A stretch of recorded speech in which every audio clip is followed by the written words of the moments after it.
June 14, 1940. Place de la Concorde, Paris. The morning sun broke over the city in shades of gold and gray, illuminating a silence that felt wrong. No cafes clattered with breakfast dishes. No mothers called children home from play. The streets lay empty except for the slow, methodical march of boots on cobblestone. German soldiers moved through Paris like shadows claiming space, their uniforms crisp against the dusty summer air. In apartment windows across the 11th arrondissement, children pressed their faces to glass, watching the columns pass below. They had been told to stay inside. To be quiet. To make themselves small. 10-year-old Marie Dubois stood behind lace curtains on Rue Oberkampf, her breath fogging the window pane as motorcycles rumbled past. She counted them without knowing why. 17, 18, 19. Her mother's hand touched her shoulder, gentle but firm, pulling her back from the light. The occupation arrived not as a single event but as a slow suffocation. First came the soldiers, then the regulations, then the realization that childhood as it had been known was finished. Schools reopened in September, but they were different schools now. The classrooms smelled the same, chalk dust and old wood, but the lessons had changed. Maps of Europe now showed different borders, drawn in thick German lines. History textbooks vanished from shelves, replaced by volumes that spoke of Aryan heritage and racial destiny. Mademoiselle Laurent, who had taught 4th grade at École Élémentaire Saint-Maur for 17 years, stood before her students with a script she had not written. Her voice wavered as she read about the new order, about cooperation and the future of Europe under German guidance. The children sat silent, their small hands folded on desks scarred with decades of carved initials. They did not yet understand what they were hearing, but they felt the wrongness of it like a fever creeping through the room. In the 5th arrondissement, 12-year-old André Petit watched his teacher, Monsieur Beaumont, write new rules on the blackboard. Students were required to salute the Reich flag each morning. French was to be spoken with German phrases mixed throughout. History lessons would now emphasize France's historical failures and Germany's civilizing mission. André noticed how Monsieur Beaumont's hand trembled as he wrote, how his jaw clenched between sentences. The children learned quickly that there were two worlds now. The official world, where they sat straight and repeated approved phrases, and the private world, whispered in corners and coded in glances. They learned to read the tension in their parents' shoulders when German officers passed on the street. They learned the particular silence that fell when a neighbor was taken away. They learned hunger as rations tightened, as bread became gray and sparse, as their mothers served dinners of turnip soup and apologies. By winter, Paris had transformed into a city of contradictions. German soldiers strolled the Champs-Élysées in leisure uniforms, laughing and taking photographs while French children shivered in threadbare coats, their faces pinched with cold and insufficient food. Swastika banners hung from the Eiffel Tower, from the Arc de Triomphe, from buildings that had stood for centuries without ever bearing such marks. The children walked past these symbols every day, and every day they learned that their city was no longer entirely their own. In classrooms across Paris, Nazi youth officers began to appear. They wore different uniforms than the soldiers, less severe, almost friendly. They brought film reels showing happy German children in Hitler youth camps, singing and marching in perfect formation. They brought pamphlets with bright illustrations of a unified Europe, where French and German children would play together in brotherhood. They smiled at the students and spoke of opportunities, of a bright future where cooperation would bring prosperity. 13-year-old Sophie Moreau sat in the third row of her classroom at Lycée Victor Hugo, watching one such officer demonstrate proper saluting technique. He was young, perhaps 23, with a clean face and an eager expression. He truly seemed to believe what he said, that this occupation was for France's own good, that the children would one day thank the Reich for its guidance. Sophie felt something harden in her chest as she watched him. Not anger exactly. Something quieter and more dangerous. Refusal. The children saw what the adults saw but understood it differently. They had no framework of geopolitics, no memory of previous wars to contextualize this one. They experienced occupation as a personal theft. Their teachers were afraid. Their parents whispered and wept. Their city had been taken. And now, these smiling officers in their crisp uniforms wanted to take something else, something internal that the children did not yet have words to name. It was their sense of truth. In kitchens and living rooms across Paris, parents faced an impossible choice. To openly resist meant death or deportation. To comply meant teaching their children to accept subjugation as normal, to believe Nazi propaganda, to grow into adults who had forgotten what freedom felt like. Most chose a middle path, outward compliance masking private defiance. But children are not skilled at middle paths. They see in absolutes. And what they saw was a lie being taught as truth. 11-year-old Jacques Renard sat at his family's dinner table, pushing boiled potato around his plate. His father worked at a factory now producing parts for German vehicles. They ate better than some families because of this, but the food tasted bitter in Jacques' mouth. At school that day, the Nazi youth officer had talked about French laziness, about how German efficiency would improve French industry. Jacques had watched his father's hands that morning before work, calloused and scarred, moving with practiced precision as he buttoned his factory coat. His father was not lazy. The lie sat in Jacques' stomach like a stone. And in that moment, sitting at a table with too little food in an apartment that felt too cold, Jacques made a decision he could not yet articulate. He would not believe them. Whatever they said, whatever they taught, whatever punishments they threatened, he would not believe. Across Paris, in thousands of apartments and houses, children were arriving at similar realizations. They were too young to fight. Too small to sabotage. Too visible to hide. But they could refuse internally. They could protect the truth of what they knew in the private territories of their minds. It was not yet resistance. Not quite. But it was the seed from which resistance would grow, nurtured by the very propaganda meant to uproot it. The problem facing the Nazi occupiers was this: they could control Paris's streets, its government, its economy, its schools. But they could not fully control the minds of 10,000 children who had known freedom and now recognized its absence. And children, when they decide something is true, hold to it with a stubbornness that no amount of force can entirely break. February 1941. A gray afternoon in the Marais. The transformation began not with grand gestures but with small betrayals of compliance. In a classroom at École Primaire de Francs Bourgeois, during a lesson on the superiority of German culture, a 9-year-old boy named Luc Bonnet raised his hand. The teacher, Mademoiselle Garnier, called on him with visible reluctance. The Nazi education inspector sat in the back of the room, taking notes. Mademoiselle, Luc said, his voice clear and innocent, my grandpère told me that French culture gave the world the Enlightenment. Is that not correct? The question landed like a small grenade. Mademoiselle Garnier's face went pale. The inspector's pen stopped moving. Luc looked up with genuine curiosity, as if he truly did not understand that he had just challenged the entire premise of the lesson. Which perhaps he hadn't.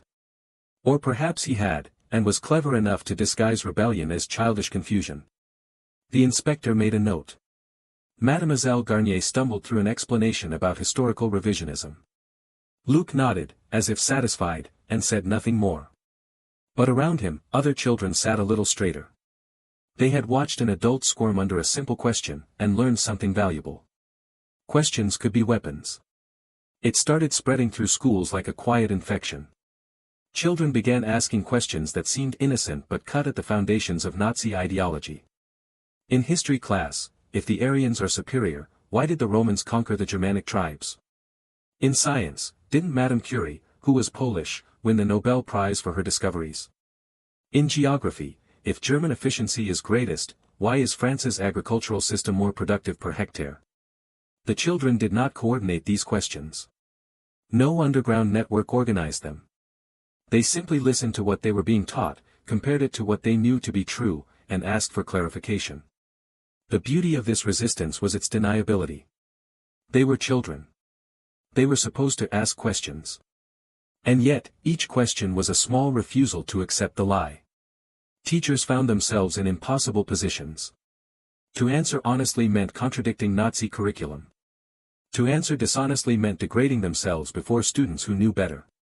Some teachers, like Monsieur Beaumont, began to answer in careful code. That is what the approved texts say, instead of, that is true. Students learned to read these subtle distinctions, to understand that their teachers were still allied with truth even when forced to speak falsehood. By spring, something stranger began happening. Children started forgetting German phrases. The same students who could memorize entire poems by Victor Hugo suddenly could not retain simple German greetings. They mispronounced words with such consistency that it seemed almost deliberate, turning Guten Morgen into jumbled sounds that made no linguistic sense. When corrected, they apologized with wide eyes and tried again, only to fail in precisely the same way. Nazi education officers grew frustrated. Some suspected deliberate sabotage but could not prove it. How do you punish a child for having difficulty learning? They increased drills, added extra German lessons, brought in native German teachers to correct pronunciation. The children tried earnestly, or appeared to, and continued to fail in patterns too consistent to be accident but too diffuse to be called organized resistance. 14-year-old Emily Rousseau discovered another form of psychological warfare entirely by accident. During a mandated assembly where students were required to sing a German military song, she hummed it slightly off-key. The boy next to her began matching her pitch without realizing it. Soon, an entire row of students was singing the song in a key that made it sound discordant and vaguely ridiculous. The German officer conducting the assembly grew red-faced trying to correct them, but the more he emphasized the proper notes, the more confused they seemed to become. Emily realized something important: compliance could be performed so incompetently that it became its own form of defiance. The children developed an entire vocabulary of subtle non-cooperation.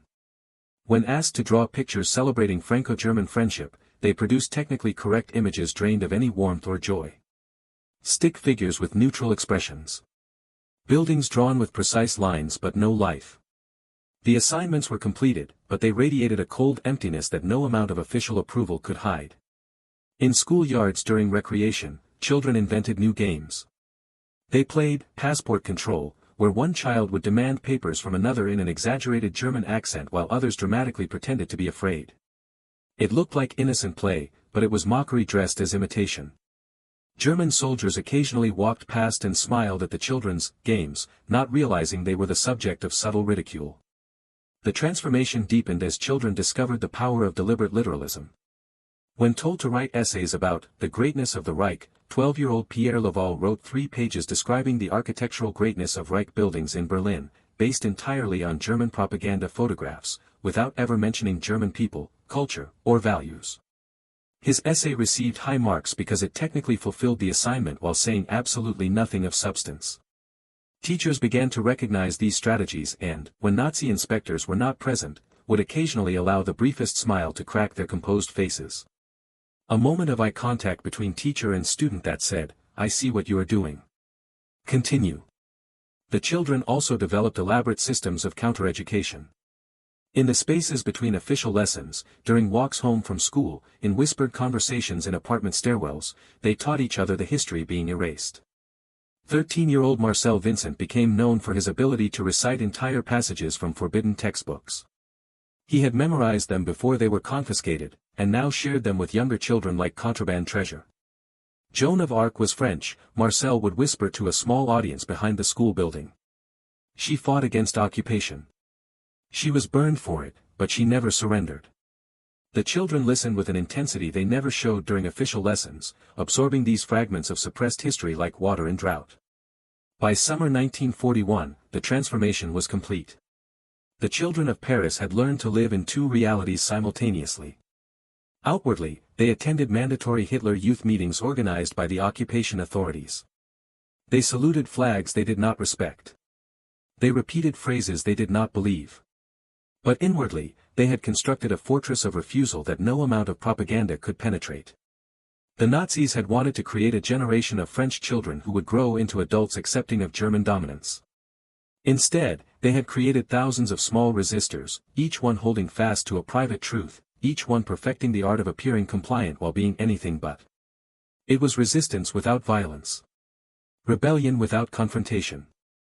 A war fought not with weapons but with questions, with deliberate incompetence, with the stubborn preservation of memory and truth in the face of systematic lies. And it was working. September 1942. A classroom at Lycée Louis-le-Grand.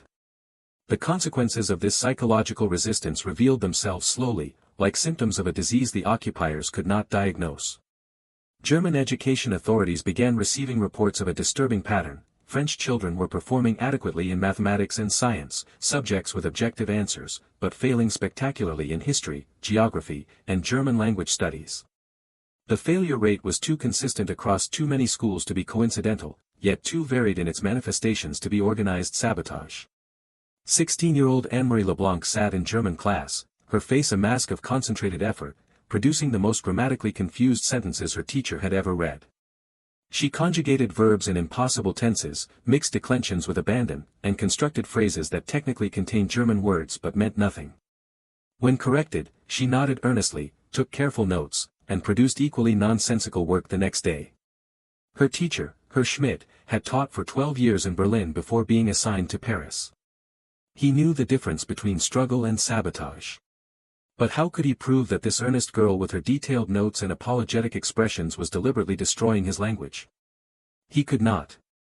And so, like dozens of other German instructors across Paris, he marked her as remedial, and moved on, failing to teach her anything at all.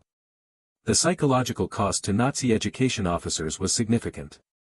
They had come to Paris expecting to enlighten grateful French youth. Instead, they faced rooms full of children whose eyes held a kind of blank resistance, a refusal so subtle it was almost invisible but so pervasive it became exhausting. Every lesson was a struggle. Every assignment came back technically complete but spiritually void.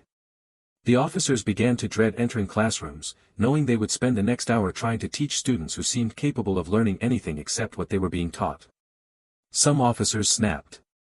In March 1942, at École Primaire de la Roquette, a German youth instructor named Klaus Weber lost his composure during a lesson on racial theory. For 30 minutes, he had been trying to explain the concept of Aryan superiority to a class of 10-year-olds who kept asking questions like, "But isn't everyone's blood the same color?" and "Don't all people feel pain the same way?" Weber stood at the front of the classroom, his face red, his voice rising as he demanded they simply accept what he was teaching. The children stared back at him in silence, their expressions neutral, and in that silence Weber heard his own words echoing back empty and absurd. He dismissed the class early and never returned to teaching. He was reassigned to administrative work, his confidence in the educational mission permanently shattered by 10-year-olds who would not stop asking questions. The consequence of the children's resistance extended beyond individual classrooms. German authorities had planned to use French schools as laboratories for their educational theories, to demonstrate that Nazi ideology could successfully reshape young minds even in occupied territory. Paris was supposed to be their showcase. Instead, it became an embarrassment. After 2 years of intensive effort, French children were no closer to accepting Nazi worldview than they had been in 1940. In October 1942, Reichskommissar Horst Meyer, responsible for education policy in occupied France, wrote a frustrated memo to his superiors. The French children present a unique difficulty. They comply with all external requirements but maintain an internal resistance that makes genuine ideological conversion impossible. Traditional disciplinary measures prove ineffective, as the resistance manifests not as disobedience but as profound, persistent incomprehension. What Meyer could not articulate was simpler: the children had learned to be ungovernable in their minds, and no amount of external control could change that. The resistance had practical consequences as well. The Nazi administration had hoped to recruit French youth for work programs in Germany, to create a generation of laborers who would willingly serve the Reich. But children who spent years perfecting the art of incompetence were not attractive candidates for German factories. Reports from recruitment officers consistently noted that French youth, while technically educated, seemed to lack basic competency. They forgot instructions, misunderstood orders, and worked with an inefficiency that made them more trouble than they were worth. 17-year-old Robert Marchand was sent to a German factory as part of a mandatory youth labor program. For 3 months, he managed to assemble machinery components incorrectly with such consistency that his German supervisor became convinced he was mentally deficient. Robert was sent back to Paris with a medical classification of unsuitable for technical work. He had learned the art of strategic incompetence so well that he weaponized it beyond the classroom. Meanwhile, the children's underground education system had grown more sophisticated. They no longer simply preserved forbidden knowledge, they actively distributed it. 15-year-old Helene Dubois organized a clandestine library in her family's apartment cellar. She collected banned books, hidden by neighbors before confiscation raids, and operated a lending system where students would borrow volumes for a night, read them by candlelight and return them before dawn. The books circulated through a network of whispered recommendations. French literature, histories of the revolution, scientific texts by Jewish authors, all the knowledge the occupation wanted erased. The children read with an intensity born of prohibition, memorizing passages, discussing ideas in coded conversations during school recess. They were educating themselves in defiance of official education. The psychological impact on the children themselves was complex. They were learning to live double lives, to smile while seething, to appear compliant while maintaining internal rebellion. This split existence took a toll. Some children developed nervous habits, nail-biting, insomnia, sudden tears they could not explain. The constant performance of false compliance was exhausting, the weight of suppressed truth heavy on young shoulders. But it also forged something valuable. These children were learning practical philosophy without reading philosophy books.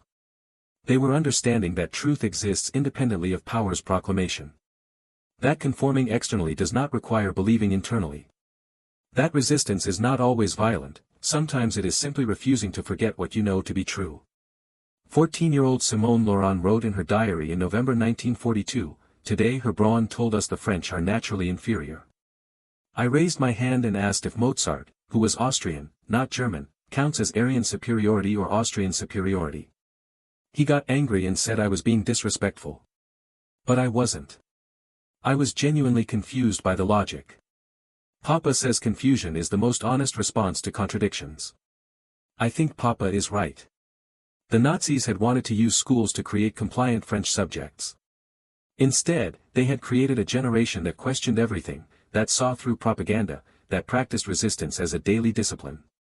The children of occupied Paris were becoming something the Reich had not anticipated, psychologically immune to authoritarianism. By late 1942, German authorities began to recognize they were losing the battle for French youth. The children would sit through indoctrination, nod at appropriate moments, and remain fundamentally unconvinced. The consequence of 2 years of subtle resistance was this: the Nazi occupation could control Paris's physical space, but it could not occupy the minds of its children.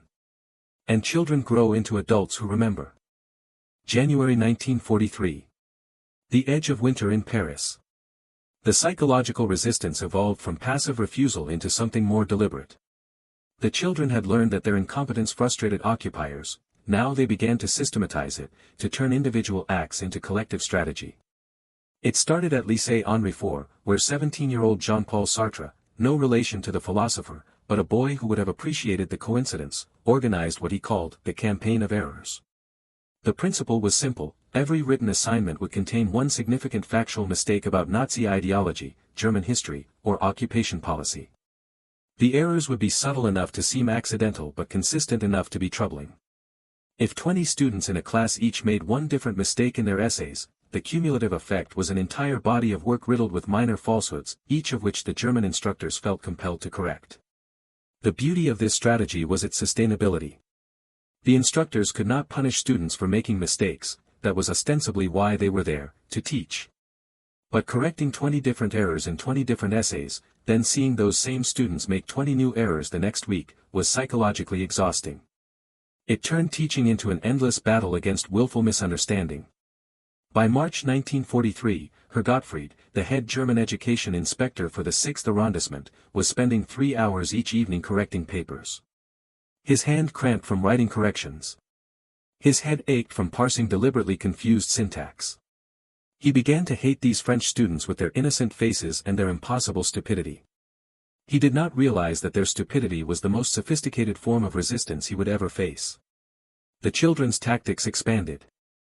They began applying their resistance to mandatory Hitler Youth-style activities organized by occupation authorities. During marching drills, they would march fractionally out of step, creating a visual discord that was technically incorrect but impossible to fix. When told to form straight lines, they would comply, but the lines would snake slightly, enough to look disorganized without being overtly rebellious. 15-year-old Colette Beaufort discovered that singing Nazi songs with excessive enthusiasm was more subversive than refusing to sing at all. She would belt out the lyrics with such over-the-top zeal, her face so earnestly committed to the performance, that it became mockery through exaggeration. Other children copied her technique. Soon, the mandated singing sessions sounded less like patriotic fervor and more like theater exercises, the sincerity so performed it became obviously insincere. The German youth officers could not articulate what was wrong, but they felt it. The sessions became uncomfortable rather than inspiring, the children's compliance a kind of mirror that reflected the absurdity of what they were being asked to do. Meanwhile, the clandestine education network had expanded. Older students like 19-year-old Antoine Mercier were now teaching younger children in secret. Not formal lessons, those would be too risky, but what Antoine called memory sessions. Groups of 5 or 6 children would gather in an apartment, ostensibly for homework, and Antoine would tell them stories. Stories about French history, about the Revolution, about resistance movements throughout history. He never explicitly connected these stories to their current situation, he didn't need to. The children understood. During the Revolution, Antoine would say, ordinary people faced an impossible choice: submit to a king who claimed divine right, or assert that truth and justice came from something higher than royal decree. The choice was not between obedience and rebellion. It was between false peace and true dignity. The children listened, absorbing not just history but methodology. They were learning that resistance was not a moment but a discipline, not an event but a way of life. The psychological toll on German authorities intensified. In April 1943, 3 education officers requested transfers out of Paris, citing insurmountable difficulties with French youth recalcitrants. The transfers were denied. The Reich needed to maintain the appearance that occupation education was succeeding, even as it manifestly was not. Herr Weber, who had taken over after his predecessor's breakdown, tried a different approach. He attempted to build rapport with students, to win them over through kindness rather than authority. He brought chocolate, real chocolate, not the gray substitute French civilians received, and distributed it during lessons. He learned a few phrases in French and used them to show respect for French culture. He smiled often and never raised his voice. The children accepted the chocolate, thanked him politely, and remained absolutely unmoved. 16-year-old Maurice Blanc would later write in his memoir, Herr Weber was not cruel. He genuinely believed he was helping us see a better future. This made him more dangerous than the ones who were simply brutal. But we had learned by then that kindness in service of a lie is worse than honest cruelty. We ate his chocolate and pitied him. By summer 1943, the resistance had become so ingrained it was nearly unconscious. Children no longer had to think about ways to resist, it had become their default mode. When asked to write essays praising German efficiency, they produced work so technically proficient but emotionally vacant that the essays read like satire. When asked to participate in cultural exchange programs, they attended and sat in polite, impenetrable silence, answering questions with such cautious literalism that conversations became exhausting. The escalation reached a symbolic peak during a mandatory assembly in June 1943. The entire student body of Lycée Voltaire, nearly 400 students, had been gathered to hear a speech by a visiting SS education officer. He spoke for 40 minutes about the glorious future of a German-dominated Europe, about the opportunities available to French youth who embraced cooperation, about the inevitable triumph of Nazi ideology. When he finished, there was supposed to be applause. The students had been instructed to applaud. Instead, there was silence. Not defiant silence, there were no crossed arms or hostile stares. Simply an absence of response, as if the speech had been delivered to an empty room. The officer stood at the podium, waiting. The silence stretched. Teachers looked panicked. Still the students sat, their faces neutral, neither hostile nor accepting, simply present and unmoved. Finally, one student in the back row began to clap. Slowly. Then another student joined. Then another. The applause spread through the auditorium at an unnaturally measured pace, each student joining exactly one beat after the previous one, creating a rhythm that was technically applause but felt like something else entirely. Like a heartbeat. Or a countdown. Or a judgment. The SS officer left Paris the next day. The escalation had a cost. The Gestapo began to take notice of patterns the education officers had missed. In July 1943, 3 students from École Normale were arrested for possession of banned literature. They were interrogated for 6 hours, threatened with deportation, then released with a warning. The books were confiscated, but the students returned to school and continued exactly as before, having learned only to be more careful about where they hid contraband material. The children were discovering something crucial, that the most effective resistance is the kind that cannot be definitively proven. They could not be arrested for asking too many questions, for being poor students, for producing work that technically met requirements but spiritually rejected them. Their resistance existed in the gap between compliance and conviction, in the space where behavior and belief diverge. By autumn 1943, 3 years into occupation, the psychological landscape had shifted. The Germans controlled Paris's infrastructure, but they did not control its children's minds. And those children, shaped by years of practicing resistance, were becoming adults who would never forget what they had learned. That truth could be protected even when it could not be spoken. That resistance does not require weapons when conviction is strong enough. That the most profound rebellion sometimes looks exactly like compliance. November 1943. A bookshop in the Latin Quarter.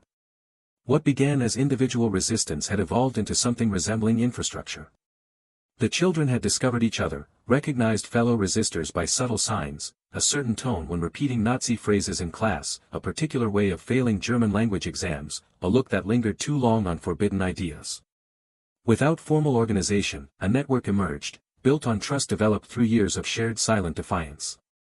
18-year-old Isabelle Moreau worked in her family's bookshop on Rue de la Huchette. The shop sold only approved books now, its shelves scrubbed of anything the occupation found objectionable. But in the back room, behind a false panel Isabelle's father had constructed in 1940, banned volumes remained. Isabelle had developed a system. Students would come in, browse approved books, and casually mention a title they sought. If Isabelle recognized them, if their eyes held that particular quality of restrained rebellion, she might say, "Come back tonight." After curfew, using candles instead of electric lights that might draw attention, small groups would gather. Never more than 5. Never for longer than an hour. They would read passages aloud from Zola, from Voltaire, from Victor Hugo. Literature the occupation wanted erased. They would discuss not just what the books said but why they were forbidden, what truth they contained that made them dangerous to authoritarian power. These were not formal lessons. They were more like religious services, the gathering of believers preserving sacred texts. 17-year-old Thomas Girard attended regularly. He would later recall, "We read Les Miserables like it was scripture.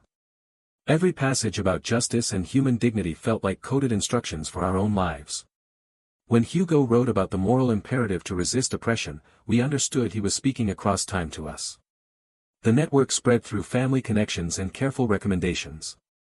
Older students identified younger ones they could trust, brought them into the circle gradually.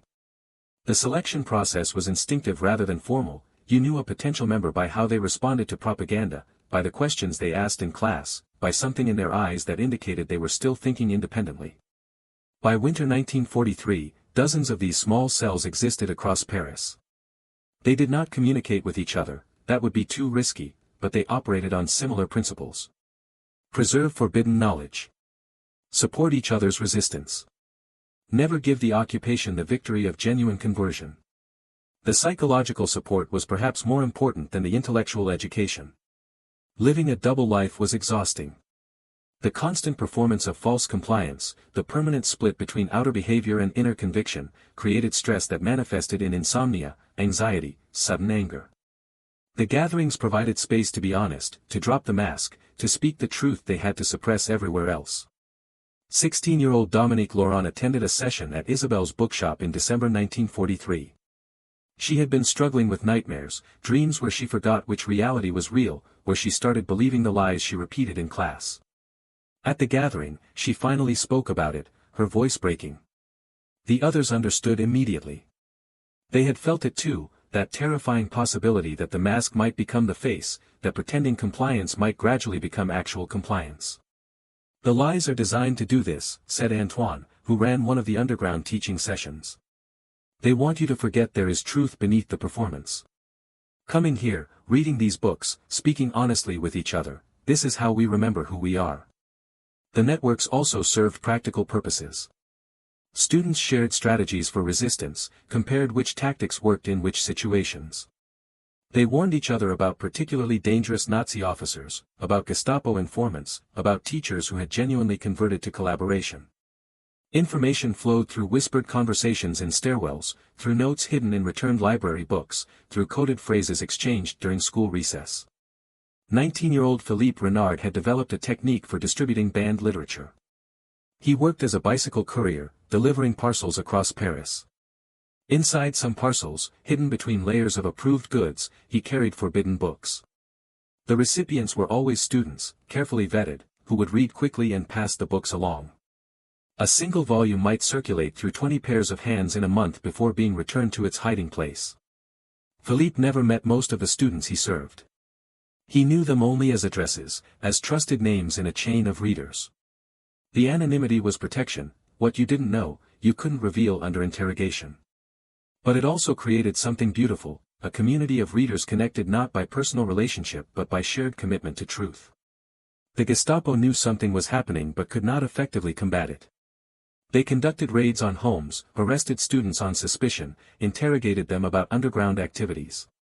But resistance that exists primarily in how you think, in which ideas you accept or reject privately, leaves little concrete evidence. The Gestapo could confiscate books, but they could not confiscate memory. They could threaten students, but they could not make them believe propaganda they had years of practice rejecting. In February 1944, the Gestapo arrested Isabelle Moreau. Someone, perhaps under torture, perhaps for reward, had informed on the bookshop gatherings. Gestapo agents burst in during an evening session, finding 6 students reading Camus. The students were released after interrogation. They were minors, and the occupation still maintained some pretense of civilized behavior toward French youth. But Isabelle was detained for 3 weeks. During her interrogation, Gestapo officer Kurt Brandt tried to understand what these gatherings were planning. He assumed they were organizing sabotage, resistance operations, assassinations. When he finally understood that they were simply reading French literature, discussing philosophy, preserving memory, he was baffled. "You risk arrest for books," he asked Isabelle. "You could be sent to camps for reading Victor Hugo." "Yes," Isabelle said simply. Brandt stared at her, unable to comprehend what would make someone risk such danger for something so apparently harmless. What he did not understand, what perhaps no authoritarian mind can fully understand, is that ideas are the foundation of resistance, that protecting truth is the first battle, that everything else follows from maintaining the capacity to think clearly about what is right and what is wrong. Isabelle was released with a warning. The bookshop was permanently closed, its remaining books confiscated. But the network did not collapse. It adapted. Gatherings moved to different locations, became smaller, more careful. Students memorized banned texts so that even without books, knowledge could be preserved and transmitted. The resistance had learned to exist without infrastructure, to function as pure human connection and shared memory. By spring 1944, as Allied invasion grew closer, the children's networks had developed remarkable sophistication. They had learned to identify safe spaces, to communicate in code, to support each other psychologically and practically. They had maintained their resistance for 4 years, through fear and hunger and constant pressure to comply. They had protected not just forbidden knowledge but something more precious, the conviction that truth matters, that internal freedom exists even under external oppression, that human dignity cannot be stolen if it is fiercely guarded. The networks would prove crucial in coming months, as occupation grew more brutal, as the regime began to sense its approaching defeat and lashed out with increased violence. The children who had spent years building psychological resistance would need those skills, that community, that preserved sense of truth more than ever. March 1944. A Gestapo detention center on Avenue Foch. Resistance always extracts payment. For 4 years, the children of Paris had practiced psychological defiance with relative safety, protected by their youth, by the occupation's desire to maintain civilized appearances. But as Allied invasion approached and German control began to fracture, that protection thinned. The cost of resistance, long deferred, came due with sudden violence. 17-year-old Marc Beaumont was arrested on March 12, 1944. His crime was possession of an underground newspaper. He had been carrying it in his school bag, wrapped in mathematics homework, when a random Gestapo checkpoint stopped him on Rue Saint-Antoine. The officers found it immediately. Marc was taken to Avenue Foch and questioned for 8 hours. They wanted names. Who gave him the newspaper? Who else received them? What organization he belonged to? Marc had no organization to reveal, the children's resistance was too decentralized for that, but the Gestapo did not believe him. They assumed structure where none existed, formal hierarchy where there was only loose networks of trust. Their inability to comprehend resistance without military organization may have saved Marc's life. After 3 days of interrogation, they concluded he was a low-level courier, unimportant, and released him. But Mark returned to school changed. He had seen the inside of a Gestapo cell, had been questioned by men who saw French children as problems to be solved through fear. The experience aged him in ways visible in his eyes, in the new caution in his movements, in the way he now constantly checked over his shoulder. Other students were not as fortunate. In April 1944, Sophie Durand, who had organized underground reading groups at her school, was arrested with 4 others during a raid. The Gestapo had been surveilling them for weeks, building a case. Sophie and her friends were held for 2 months, interrogated repeatedly, threatened with deportation. They were released only because the Allied invasion began and the Gestapo had larger concerns than French teenagers reading banned books. But 2 months in detention at 17 leave scars. Sophie developed a stammer that would persist for years, a nervous habit of speech that emerged whenever she felt threatened. She would wake screaming from nightmares where Gestapo officers questioned her endlessly about books, about friends, about thoughts they wanted to make criminal. The psychological cost extended beyond those directly arrested. Every student who heard about a classmate's detention felt the shadow of possibility, the knowledge that their own resistance might end the same way. Some lost their nerve. They stopped attending underground gatherings, stopped asking subversive questions in class, withdrew into cautious self-preservation. No one judged them for this. For years of resistance was already more than most adults managed. Survival itself was becoming an act of courage. But many continued. They had learned that giving up now meant wasting all the years of careful defiance, meant allowing fear to accomplish what propaganda could not, the surrender of internal freedom. 18-year-old Laurent Petit increased his activities, distributing more banned literature, organizing more clandestine discussions. When friends warned him he was being reckless, he replied, "If I stop now, they win. Everything we've protected for 4 years gets lost. I cannot let that happen." Laurent was arrested in May 1944. He was sent to Drancy transit camp and from there to Germany. He would survive, barely, liberation finding him in a forced labor camp near Munich weighing 93 pounds, more ghost than human. He would return to Paris in 1945, his youth stolen, his body broken, but his mind still his own. The Nazis had taken 4 years of his life, but they had not taken his conviction that truth mattered, that resistance was right, that internal freedom was worth the cost. The physical deprivations also intensified. By 1944, Paris was starving. Rations had dwindled to levels barely sustaining life. Children who had spent 4 years resisting occupation now faced resistance against hunger itself.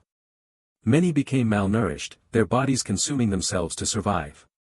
It became harder to concentrate, harder to maintain the psychological energy resistance required, harder to care about forbidden books when you were dreaming about bread.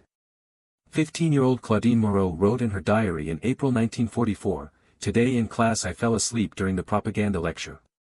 Not as resistance. Just exhaustion and hunger. When I woke, the officer was still talking about German greatness, but I was too tired to even care enough to silently disagree. Is this how they win? Not through convincing us but through exhausting us until we are too weak to resist." The question haunted many students. They had maintained internal resistance for years, but human beings have limits. Hunger, fear, exhaustion, these erode not just body but will.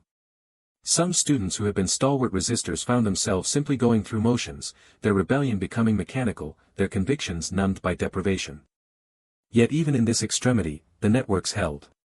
Students who had extra food, from relatives in the country, from black market connections, shared with those who had none. Those who were arrested returned to find their places in study groups preserved, their absence noted, their return celebrated. The community that had formed around shared resistance became a survival network, people keeping each other alive through practical support and psychological encouragement. The cost was also paid in relationships fractured by occupation. Families split over questions of collaboration and resistance. Students whose parents worked for the occupation administration faced particular isolation. 16-year-old Juliette Bernard's father was a civil servant who had chosen to continue his work under German supervision, rationalizing it as keeping essential services running. Juliette, meanwhile, was deeply involved in underground activities. They lived in the same apartment but barely spoke, each seeing the other as a betrayal of what mattered. The tension created by living double lives also damaged students psychologically in ways that would only become clear later. Years of suppressing truth, of performing false compliance, of maintaining internal resistance while showing external cooperation, taught skills that would prove difficult to unlearn. Many would struggle after liberation to express authentic emotion, to trust that speaking truth would not bring punishment, to reconcile the person they had pretended to be with who they actually were. But perhaps the highest cost was paid by those who did not survive. Not all the children of Paris made it to liberation. Some died from malnutrition, from disease, from random violence as occupation became more brutal in its final months. Others were caught in roundups, deported, lost to camps that swallowed people whole and returned only ghosts. 14-year-old Daniel Roth, a Jewish student who had hidden his identity and participated in psychological resistance alongside his classmates, was arrested in a July 1944 roundup. He was sent to Auschwitz and murdered upon arrival. He had survived 4 years of occupation, had resisted with the same quiet determination as his peers, had protected truth in his mind even when he could not speak it aloud. And then, weeks before liberation, he was gone. The children who survived would carry Daniel's memory, and the memory of others like him, for the rest of their lives. They had resisted, but resistance had not made them invulnerable. Some battles are won simply by lasting long enough to see the war's end. Others are lost despite perfect courage. The cost of resistance is never paid once. It continues to be extracted for years, in nightmares, in broken trust, in bodies that remember fear even when minds try to forget, in the particular grief of knowing that survival was partly luck, that others equally brave did not make it through. But even knowing this cost, even experiencing it directly, the children who resisted believed they had chosen correctly. Because the alternative, submitting internally, accepting the lie, allowing the occupation to colonize their minds, would have been a different kind of death, slower and more complete. August 25, 1944. The streets of Paris. The liberation came with church bells and gunfire, with French and American flags appearing from windows where they had been hidden for 4 years, with crowds surging through streets shouting words that had been dangerous to speak for so long. The children who had resisted psychologically for years now experienced a different kind of disorientation, the sudden collapse of the structure they had defined themselves against. 17-year-old Marie, who had watched the first German soldiers march past her window in June 1940, now watched them leave as prisoners. She stood in the same place, behind the same lace curtains, now threadbare and graying. She expected to feel triumph. Instead, she felt empty, as if liberation had arrived too late for the girl she had been, too early for the woman she had not yet become. The children emerged from 4 years of occupation changed in ways both visible and hidden. They were thinner, harder, older than their years. They had learned to smile while hating, to comply while resisting, to protect truth in private while performing lies in public. These were not skills easily set aside. Liberation did not immediately restore the innocence occupation had stolen. In the days following liberation, students at Lycée Henri IV gathered in classrooms they had attended throughout occupation. German instructors were gone, fled, or arrested. French teachers who had cooperated with occupation were facing their own reckonings. The students sat at familiar desks and tried to process what they had survived. 18-year-old Antoine, who had run underground teaching sessions, addressed a group of younger students in late August. "We protected something important," he said. "We kept alive the knowledge that truth exists independently of power's declaration. We maintained our capacity to think clearly even when thinking clearly was dangerous." This was not a small thing. But liberation also revealed uncomfortable complexities. Some students who had appeared compliant during occupation had been quietly helping Jewish classmates hide, had been sharing food with those who had none, had been performing their own forms of resistance different from the psychological defiance the networks practiced. Others who had seemed resistant had actually been less brave than they appeared, their defiance performance rather than conviction. The binary of resistance and collaboration began to fragment into shades of gray that no one was comfortable examining too closely. Everyone wanted simple categories: heroes and collaborators, resistors and traitors. The reality was more complicated, more human, more difficult to celebrate or condemn cleanly. The children who had practiced psychological resistance for 4 years found themselves in strange positions. Their form of resistance left no dramatic evidence. They had not blown up trains or hidden weapons or sabotaged factories. They had asked inconvenient questions, performed incompetence, preserved banned knowledge. In the immediate flush of liberation, when everyone wanted stories of clear heroism, their contributions seemed almost trivial. 19-year-old Isabel, whose bookshop gatherings had preserved literature throughout occupation, watched as students who had done far less claimed far more. Some who had been barely involved in resistance now presented themselves as central figures, their memories conveniently edited to paint themselves in heroic light. She felt bitter about this but said nothing. What was the point? Liberation was supposed to be joyful, not another battle. Yet the psychological resistance had consequences that would prove more lasting than dramatic sabotage. The children who had spent 4 years practicing internal freedom, protecting truth against propaganda, maintaining conviction despite pressure to conform, they emerged from occupation with something valuable. They understood, in ways most people never have to learn, that ideology works through repetition and fear, that authoritarianism succeeds by making people doubt their own perceptions, that the first battle is always for the mind. These children would become adults who were difficult to manipulate, who questioned authority automatically, who saw through propaganda with eyes trained by years of Nazi education attempts. France would need such citizens in the decades to come, though it would take time for this value to be recognized. The reckoning also included confronting what they had become. For years of living double lives, of suppressing authentic emotion, of constant performance, this had psychological costs that liberation did not immediately erase. Many students found they could not stop the behaviors occupation had necessitated. They continued to speak carefully, to hold back truth even when truth was safe, to maintain the internal guardedness that had been survival strategy. 16-year-old Dominique wrote in her diary in September 1944, "The Germans are gone but I still cannot speak freely. I still check my words before saying them, still feel fear before expressing an opinion. Liberation freed Paris but it did not free me. I am still occupied, by habits and fears that may never leave." Some found help from each other. The networks that had sustained them through occupation now helped them process liberation. They gathered not to read banned books, there were no banned books now, but to talk about what they had experienced, to share the difficulty of transitioning from resistance to freedom, to support each other through a different kind of challenge. Others struggled alone. The psychological toll of 4 years under occupation manifested in breakdowns, in sudden rage, in withdrawal from society. Liberation was supposed to bring joy, and for many it did. But for those who had lived so long under pressure, the sudden absence of that pressure was disorienting rather than relieving. The children also faced questions about the adults who had failed them. Parents who had been too afraid to resist, teachers who had taught Nazi curriculum without subverting it, officials who had collaborated to preserve their positions.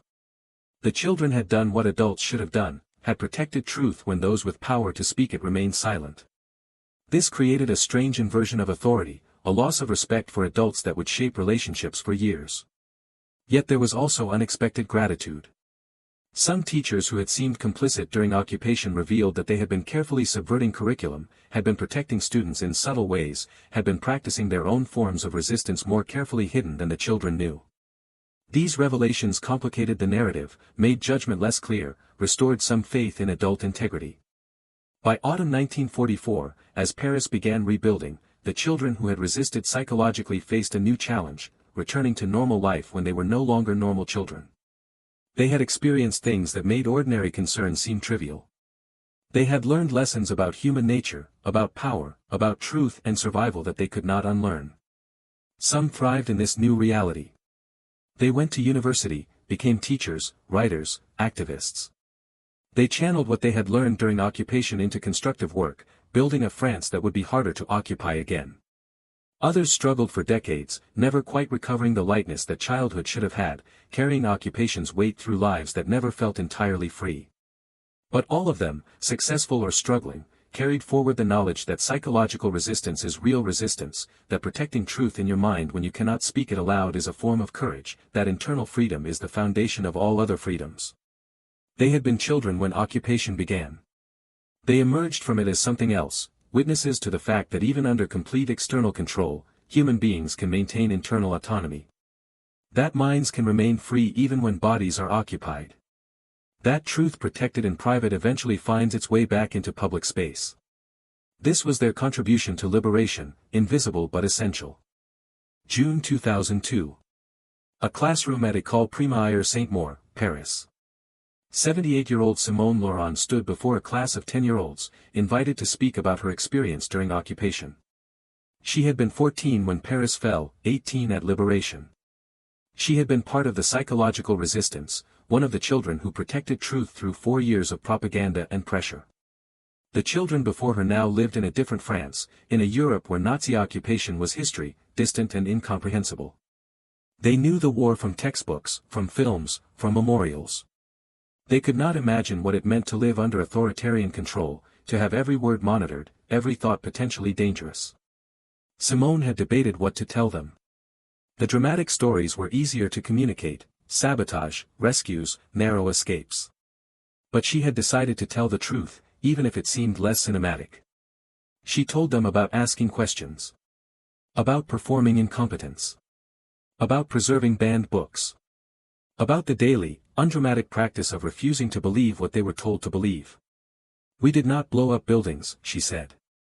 We did not fight with weapons. We simply decided that what was in our minds belonged to us, that truth was not determined by whoever held power, that compliance on the outside did not require surrender on the inside. This was our resistance. A boy in the third row raised his hand. But that does not sound like real resistance, he said. That is just thinking. Simone smiled. Yes, she said. Just thinking. And it saved us. She explained to them that authoritarianism works by colonizing minds, by making people accept lies as truth until they no longer remember what truth looked like. The Nazi occupation of Paris succeeded in many ways. It controlled territory, resources, government. But it failed to occupy the minds of children who decided that their thoughts were their own. After liberation, Simone continued, France needed people who remembered how to think independently. We became teachers, journalists, judges, politicians. We built a society that would be harder to occupy next time. Not because we were heroes during the war, but because we learned something essential, that the first battle is always for the mind, and if you lose that battle, all other battles are already lost. The legacy of the children's resistance was not monuments or medals. It was subtler and more pervasive. It was a generation that understood propaganda when they saw it, that questioned authority reflexively, that taught their own children to think critically, to distinguish between what they were told and what was true. 62-year-old Antoine Mercier, who had run underground teaching sessions during occupation, became a professor of philosophy at the Sorbonne. He taught courses on resistance ethics, using his own experience as case study. His central argument: resistance begins with protecting truth in your own mind. Physical resistance follows from this, but without internal clarity about what is right and what is wrong, physical resistance becomes mere chaos. During occupation, he would tell his students, we learned that you can smile at someone while fundamentally disagreeing with them, that you can comply with orders while maintaining internal rebellion, that performing what is demanded does not mean accepting what is demanded. This is not hypocrisy. This is survival strategy that preserves the possibility of future authentic action. Many of his students were children of the resistance generation, inheritors of lessons learned under occupation. They grew up in households where questioning everything was normal, where skepticism of official narratives was encouraged, where independent thought was valued above obedient compliance. This created a France, particularly a Parisian France, with a particular character. Rebellious, argumentative, difficult to govern. But also resilient against authoritarian impulses, quick to protest injustice, allergic to propaganda. The children who had resisted psychologically during occupation became adults who created a society that reflected what they had learned. The legacy also included darker elements. Some who had practiced resistance so long found they could not stop. They spent lives in opposition to everything, unable to accept legitimate authority, perpetually alienated from whatever was normal or accepted. The line between healthy skepticism and destructive cynicism proved difficult to navigate. Others carried trauma they never fully processed. Years of living in fear, of suppressing truth, of watching friends arrested, of wondering if today would be the day you were caught, this left scars. Some developed anxiety disorders, depression, PTSD before such diagnoses existed. They lived with the legacy of resistance in their bodies, in sleepless nights and sudden panic, in the permanent expectation of danger. But most lived ordinary lives made extraordinary by what they carried within them. They became doctors who understood the importance of protecting patient autonomy against bureaucratic pressure. Teachers who taught students to question rather than memorize. Parents who raised children to think independently even when it made parenting more difficult. Workers who knew that following orders was never justification for doing wrong. 70-year-old Isabelle Moreau, whose bookshop had been a center of resistance, spent her later years running a literature foundation. She provided free books to schools in poor areas, particularly focused on works that taught critical thinking, that showed resistance to oppression throughout history, that demonstrated the value of protecting truth. What we learned during occupation, she said in an interview on her 75th birthday, is that literature is not entertainment. It is survival technology. Books preserve ways of thinking, ways of being human, that authoritarian power wants to erase. Every book we read during occupation was an act of resistance because it reminded us that there were other ways to live than what the Nazis were imposing. The physical Paris they had known was largely gone. Buildings bombed during liberation had been rebuilt. The streets they had walked as children, where German soldiers had marched and where they had learned to resist, were now filled with tourists and traffic. The material evidence of occupation had been erased, turned into museums and memorials. But the psychological Paris, the city of children who protected truth when adults often could not, that Paris lived on in memory and in the values transmitted across generations. Every time a French student questioned a teacher's assertion, every time someone refused to accept official narrative without evidence, every time independent thought was valued over conformity, the resistance of those occupation children echoed forward through time. In 2005, the French government created a program to record testimonies from occupation survivors before they were all gone. 75-year-old Maurice Blanc participated. He spent 6 hours describing the psychological resistance, the strategies of subtle non-cooperation, the networks of trust, the preservation of banned knowledge. The interviewer asked him what he wanted people to remember. Maurice thought for a long time before answering. "I want them to remember that resistance is not always dramatic. That sometimes the most important battles happen inside people's minds. That protecting truth when lies are easier and safer is an act of courage. And that children can be braver than adults, because children have not yet learned to rationalize surrender." The recordings were archived, available to researchers, to students, to anyone trying to understand what occupation meant beyond military history. They preserved something essential, the testimony that psychological resistance is real resistance, that internal freedom matters, that minds can remain independent even when bodies are controlled. By 2010, most of the children who had practiced psychological resistance during occupation were gone. They had lived full lives, carrying their experience quietly, rarely speaking of it except when asked. They had not considered themselves heroes, they had simply done what seemed necessary at the time. But their legacy persisted in the DNA of French culture, in the particular way French society approached authority, questioned power, valued intellectual independence. The children of occupied Paris, who asked inconvenient questions and preserved banned knowledge and refused to let propaganda colonize their minds, had shaped the future in ways more subtle and lasting than any military victory could have achieved. They had proven that the most powerful weapon against authoritarianism is a mind that refuses to stop thinking clearly. That truth protected in private eventually finds its way back into public space. That resistance begins not with guns or bombs but with the quiet decision that what is in your head belongs to you, and no amount of force can take it away unless you let it. This was their gift to the future, the knowledge that internal freedom is possible even under external oppression. That protecting truth is never pointless even when it seems to accomplish nothing. That children can resist tyranny simply by refusing to believe it.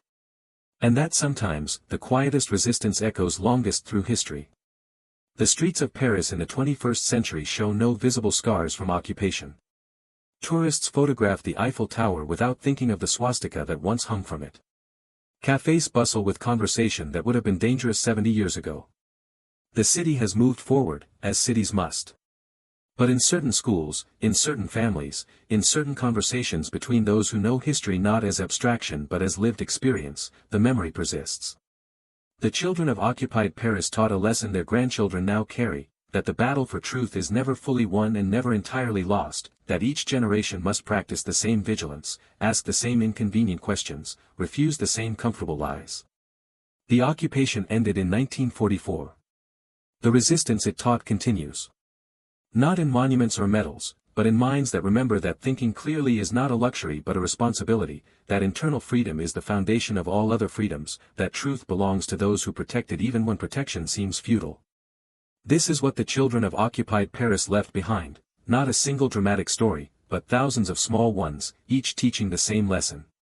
That resistance begins in the space between what you are told and what you know to be true. And that space, once defended, can never be entirely conquered.